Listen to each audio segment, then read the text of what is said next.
Hey everyone, how you doing, guys and gals? Today I'll be talking about the final part of the trilogy of the Candyman franchise, which is Candyman 3, Day of the Dead. And I'm gonna be honest with you, I do like this movie, but at the same time, when looking at it now, my mind is like, I feel like this part 3 was unnecessary to be made anyway. But at the same time, I could be glad they did it because I do love Tony Todd as the Candyman character. So if we're gonna continue it, why not?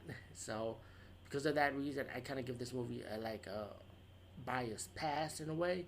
To be honest with you, I know a lot of people gonna like say, "What the fuck? Are you serious?" But there's little things I like about the movie, little things. But I'm not saying it's the worst movie or nothing. But anyway, the movie's about Don Diego, her character. You may recognize that beautiful face from Baywatch, one of the hot one piece red hot bikini babes, lifeguard. Dandy Erico, yes, and Playboy Playmate if I'm corrected. Um, if not, you could Google it, right? But Candyman 3 is about this woman, lead actress played by Dandy Erico, who has to be the blood descendant of Candyman, and she knows she is.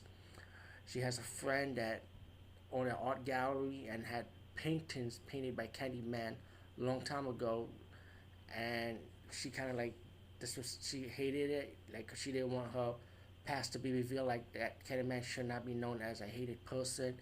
That he should be respected as an artist. So she was challenged by the owner of the art gallery. Hey, say the name 5 times if you don't believe it. Well, once she said the name 5 times, guess what? Yep, Candyman is back again on the killing spree, killing anyone that gets in his way of getting Donna D'Erico's character, who's I think it's Caroline. Let me double check. Yes, it was Caroline. And while she's on the run, trying to break the curse of the Candyman, trying to stop him, but with the help of with the help of an actor who was a friend of the art gallery, who will help her out too, and she will face obstacles like this guy that's trying to mess with her, a, a cult totally dedicated of worshiping Candyman. This movie does get a little crazy too. Yeah, a cult of Candyman lovers.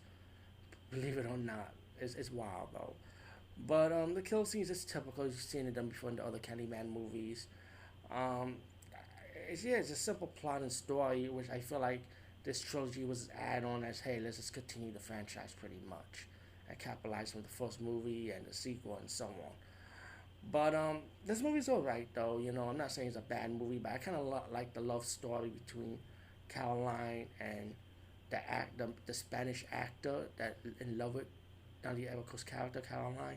I kind of like the sweet love story, and I do love those artwork of what they have of the woman that Candyman's character fell in love with when he was during the slavery time as Daniel Loctali. I don't know how to say his last name right, but that was Candyman's original name before he was killed by the slave owners and the people that had hatred for him for falling in love with a white woman.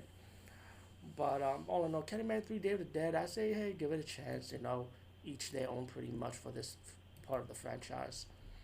Peace out and see you later, guys and gals.